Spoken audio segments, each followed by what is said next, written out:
pagi pemirsa di manapun berada. Pada saat pagi ini saya kedatangan tamu dari aktivis lingkungan hidup di Provinsi Riau. Antara kita yaitu Pak Ganda Mora, ya, MSI. Beliau adalah lulusan dari UNRI, ya, di bidang lingkungan hidup. S2-nya diselesaikan di sana.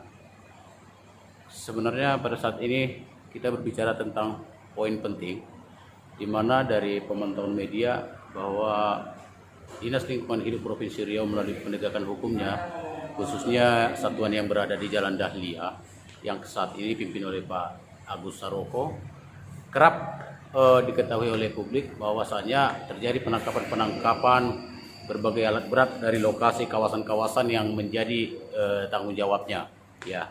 Tetapi ada satu pertanyaan-pertanyaan yang muncul dari kalangan masyarakat dan penggiat lingkungan hidup di Provinsi Riau, di mana saat para penegak hukum dari DLHK ini melakukan tugasnya, yaitu penindakan dan penahanan alat berat.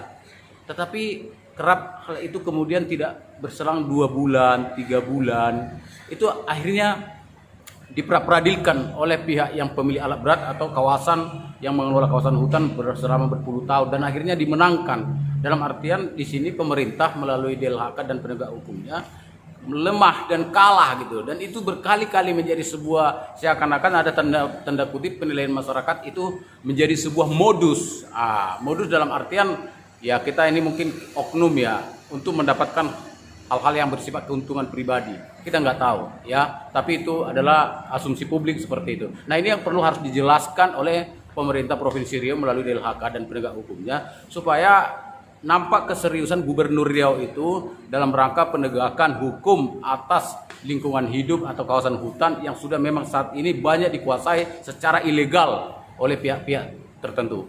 Nah, tetapi yang nyatanya adalah penangkapan penegakan hukum itu justru kita lihat mandul. Nah, di sini kita sengaja hadirkan yaitu Pak Ganda Mora dalam hal ini selaku aktivis lingkungan. Kita ingin banyak berbincang-bincang dengan beliau, pemaparan beliau, baik itu terkait penegakan hukum dan keadaan kebun-kebun ilegal yang memang saat ini banyak, ada jutaan hektar sebenarnya yang ingin diurus dan dibereskan oleh pemerintah Provinsi Riau dalam hal ini Gubernur. Terima kasih untuk undangan Aktual Detik terkait kinerja pihak DLHK dalam hal ini perlindungan kehutanan. Terjadinya beberapa penangkapan alat berat, yaitu di areal hutan negara. Sebagai contoh, beberapa waktu lalu itu terjadi penangkapan alat berat di Taman Hutan Raja, Hutan Hura. Namun setelah 6 bulan alat berat di dalam atau di kawasan perkantoran tersebut, kemudian pihak pemilik alat berat memperadilan dan dinyatakan menang. Dalam hal ini kinerja dari DLHK Riau dipertanyakan dan terkesan tidak serius. Kenapa saya sebut tidak serius? Ditangkap di areal hutan negara, namun berikutnya tidak ada tersangka. Artinya lahan tersebut diketahui milik seseorang pengusaha, dan di dalam peradilan itu disebut tuh milik Jimmy. Artinya di sini pihak DLHK dalam tanda kutip seakan-akan sengaja tidak menetapkan pemilik lahan sebagai tersangka, sehingga dalam kurun waktu yang cukup lama pemilik alat berat merasa dirugikan. Karena kenapa? Alat beratnya standby selama 6 bulan tidak beroperasi, dan ada cara sehingga pemilik alat melakukan pra peradilan di PN Bangkinang, dan DLHK atau negara dalam ini diwakili oleh DLHK kalah adanya bergening menangkapi alat berat di mana saja, tangkap alat berat tapi kemudian lepas. Karena kenapa? Selama ini tidak ada pernah ada dilakukan penegakan hukum yang serius, sehingga menjadi ada celah untuk pra peradilan terhadap alat berat itu sendiri. Sehingga sebenarnya kalau saya sebut itu tangkap lepas, namanya tangkap lepas dengan modus penegakan hukum. Artinya saya melihat di sini keseriusan dari DLHK untuk melakukan atau menjaga hutan negara itu kurang serius. Justru saya lihat menjadi ada modus tanda kutip untuk bergening. Kenapa? Alat berat ditangkap di kawasan hutan dan jelas-jelas pemiliknya diketahui sesuai dengan pra peradilan tersebut tadi. Di situ diketahui. Kenapa sampai sekarang tidak dilakukan penangkapan atau menjadi tersangka? Itulah menjadi trik, tanda kutip ya trik ya. Kenapa? Orangnya tahu, pemiliknya tahu. Ada penangkapan alat berat, tidak dijadikan menjadi tersangka. Ini ada apa ini dia ada? Oke, baik. Ada hal yang menarik sebenarnya daripada praktek-praktek penegakan hukum ya tanda kutip, karena penegakan hukum itu kita lihat tidak ada ya. Jadi kalau kita sebut penegakan hukum ya harusnya ada yang ditindak secara hukum, tapi ini fakta tidak ada. Nah, baru-baru ini dari redaksi kita telah mempertanyakan terkait dengan hal ini, dan DLHK Provinsi Riau melalui Kepala Dinas DLHK Provinsi Riau yaitu Bapak Murad melalui WA telah menjawab kepada redaksi dengan mengatakan mereka sebenarnya bukan tidak serius dalam penegakan hukum, tapi seringkali saat mereka melakukan itu seseorang terduga tersangka yang disebut itu, misalnya atas nama Jimmy tersebut tadi, dia saat dilakukan pengejaran atau karena penyelidikan, DLHK mengaku bahwa mereka tidak menemukan tidak menemukan tersangka atau calon tersangka ini, dan mereka berkata bahwa seringkali mereka dalam upaya penegakannya akan terputus-putus di tengah jalan. Jadi artinya kayak kehilangan alat bukti yang bisa dijadikan sebagai alat bukti dalam rangka menetapkan oknum tersebut sebagai tersangka. Jadi sementara kan kita kerap memang mendengar alasan-alasan ini sejak dulu gitu loh. Jadi alasan-alasan ini memang sudah disebut klasik lah ya kan.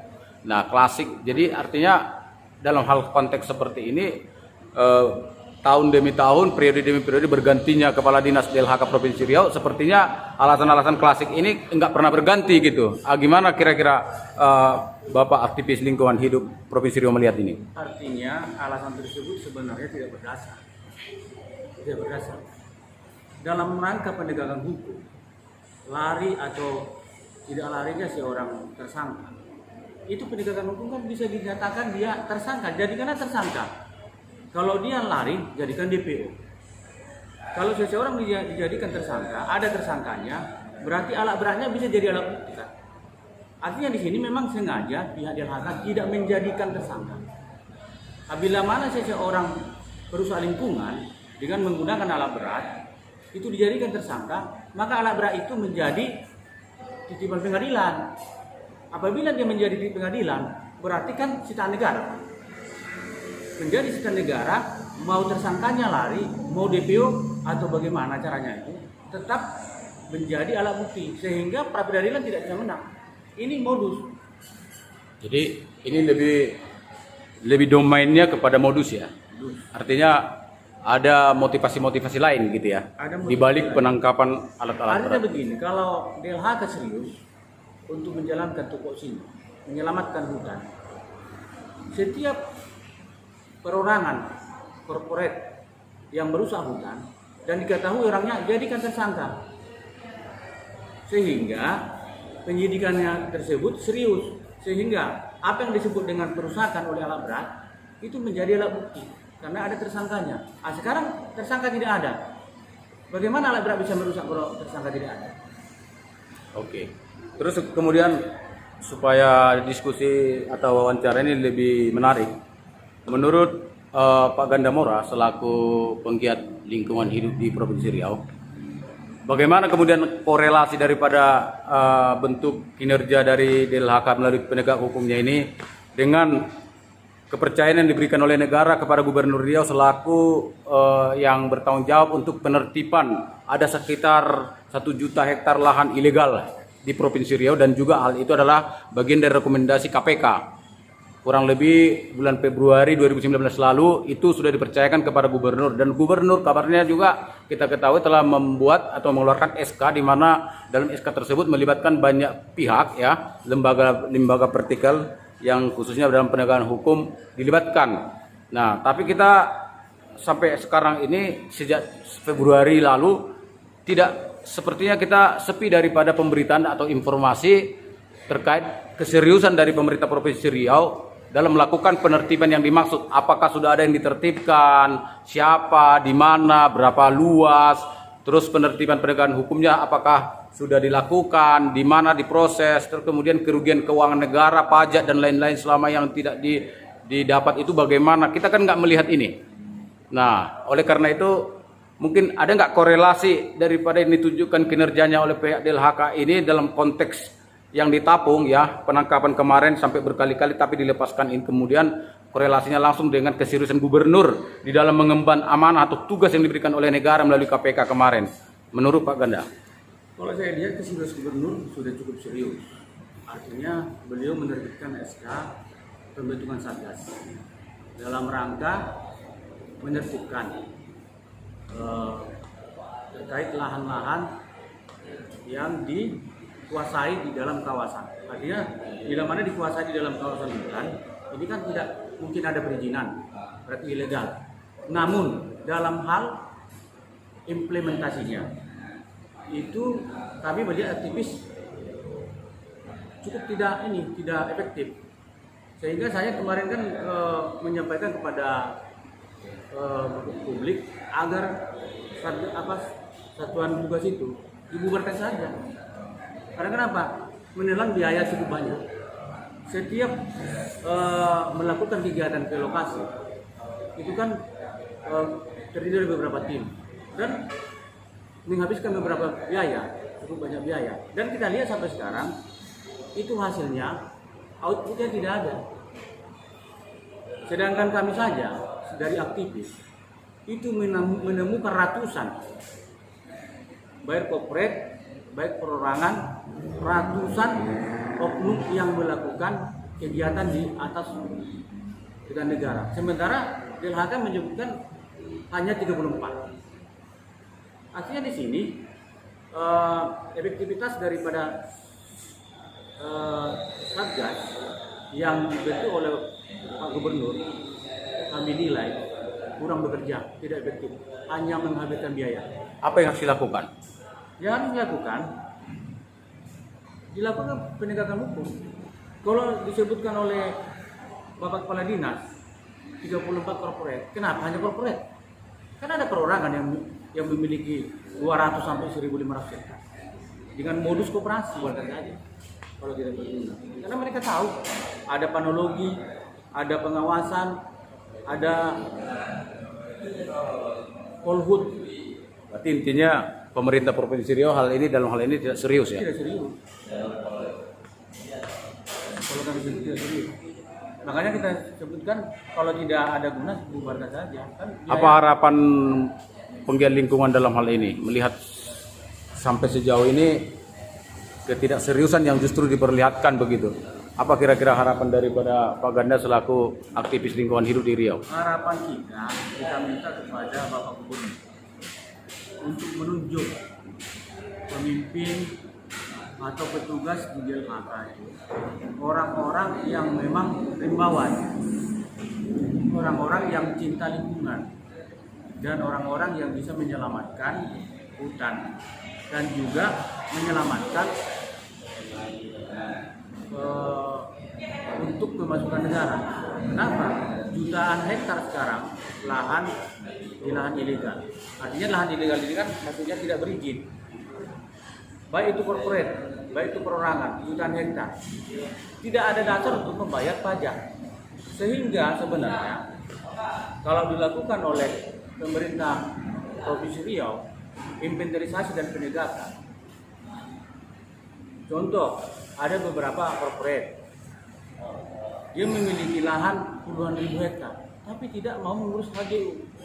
Dia di HPK, hutan produksi konversi, tapi tidak mau mengurus HGU-nya. Kenapa? Agar kewajiban pajak tidak dilakukan.